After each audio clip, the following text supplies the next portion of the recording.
അടുത്ത സീസണിൽ രാജസ്ഥാൻ റോയൽസിൽ വലിയ മാറ്റങ്ങൾ ഉണ്ടായേക്കും. രാഹുൽ ദ്രാവിഡ് രാജസ്ഥാന്റെ മുഖ്യ പരിശീലക സ്ഥാനത്തേക്ക് എത്തിയിട്ടുണ്ട്. വിക്രം റാഥോറിനെ ബാറ്റിംഗ് പരിശീലകനായും കൊണ്ടുവന്ന രാജസ്ഥാൻ സഞ്ജു സാംസണെ നായകനായി നിലനിർത്തുമെന്ന് പ്രഖ്യാപിച്ചും കഴിഞ്ഞു. ജോസ് ബട്ട്ലർ, യശസ്വി ജയ്സ്വാൾ എന്നിവരെയും രാജസ്ഥാൻ നിലനിർത്താൻ തന്നെയാണ് സാധ്യത.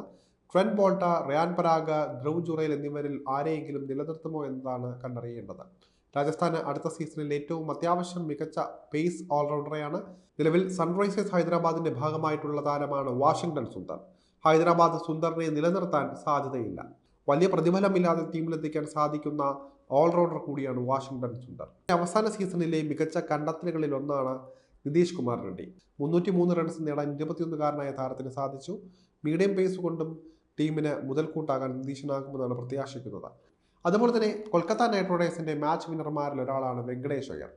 സന്ദീപ് ശർമ്മയെ ഒഴിവാക്കി ആ സ്ഥാനത്തേക്ക് ദീപക്കിനെ രാജസ്ഥാൻ പരിഗണിക്കാനും സാധ്യതയുണ്ട്.